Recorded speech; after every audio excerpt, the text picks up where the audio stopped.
আসসালামু আলাইকুম সকল প্রবাসী ভাইয়েরা, আশা করি ভালো আছেন এবং আপনারা প্রবাস থেকে কিভাবে ভোট দিবেন এটি আজকে আমি আপনাদের দেখাই দিব। খুবই সহজ এবং খুবই সিম্পল।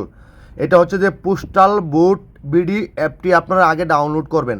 ডাউনলোড করার পরে যেভাবে রেজিস্ট্রেশন করবেন আমি আপনাদেরকে স্ক্রিনে দেখাই দিচ্ছি। প্রথম এই অ্যাপটি ডাউনলোড করবেন প্লে স্টোর থেকে, পোস্টাল ভোট বিডি।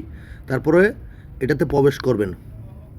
প্রবেশ করার পর আপনার এখানে লেখাগুলো যেভাবে আসবে, লোকেশন চালু করুন, এগিয়ে যান।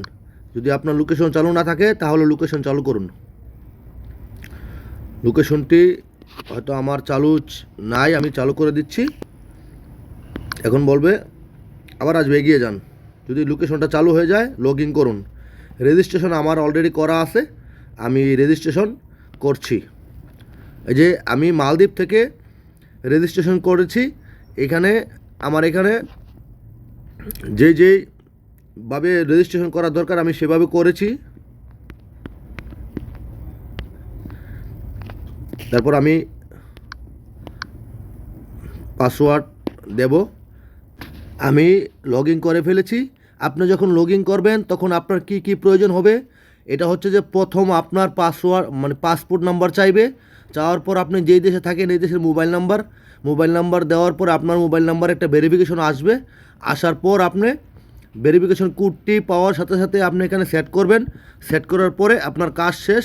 এই যে পোস্টাল পেপার স্ট্যাটাস দেখুন, যা যা প্রয়োজন আপনার এখানে আসবে। কিন্তু অবশ্যই আপনাকে লোকেশনে যেতে হবে। অ্যাপটি এই পর্যন্তই।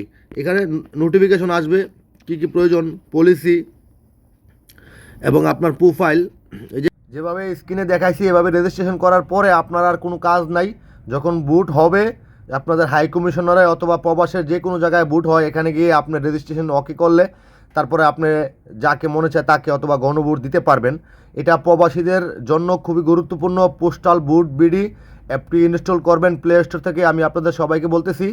আশা করি যে আমার এই ভিডিওটি আপনাদের কাজে আসবে।